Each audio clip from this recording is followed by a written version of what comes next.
Good afternoon London. I've been looking at something that's been happening behind us and I think somebody just turned up the heat. It's a sunny day and the temperature's getting turned up politically as well, and that's why we're here.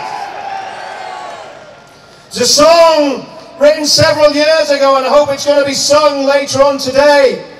The first line of that song said this: "You've got the words to change a nation, but you're biting your tongue." We're not going to bite our tongues anymore. We're not going to be silenced anymore. See, we are the silent majority. And the people that tried to close us down earlier on, the people that tried to silence us, they are fascists because they hate freedom of speech, and we are patriots because we love freedom of speech.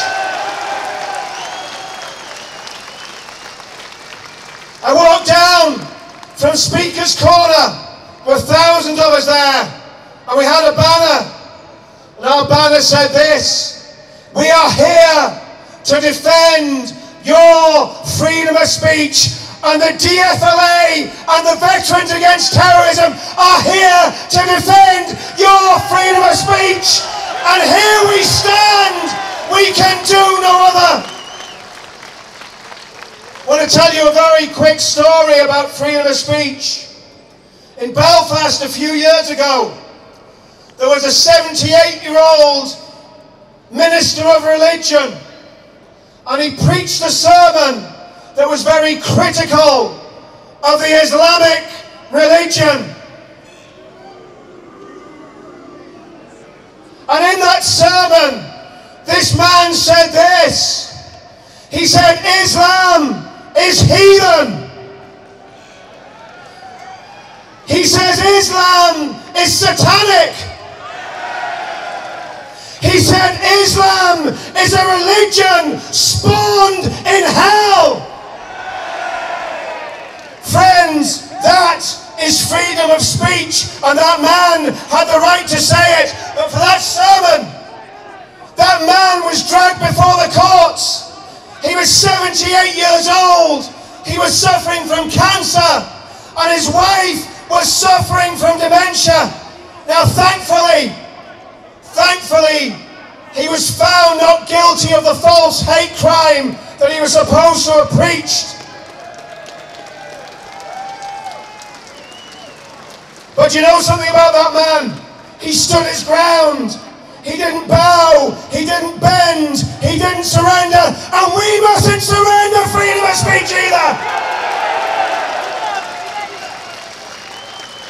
Friends, this is the first Freedom March, and I want to tell you something, it's going to be the first of many. 32 years ago I joined the British Army. Yes, I am that old. 32 years ago I joined the British Army, and when I joined the British Army, I joined to defend your rights to freedom. And all the colleagues did as well. But I didn't think that 32 years later I would be having to stand here and defend your freedom of speech again. Well, I am, and I want to tell you something. 32 years ago I would have died for freedom of speech. I am willing to die for freedom of speech today.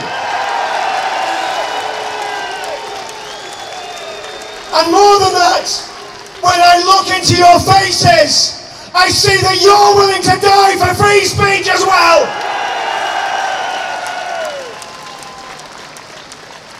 We have a motto in the Veterans.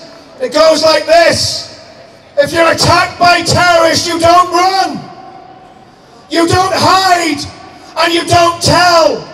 You stand, you fight, and you protect. And today we're standing for freedom of speech. We're fighting for freedom of speech, and we're protecting freedom of speech. We will never be defeated. Thank you very much.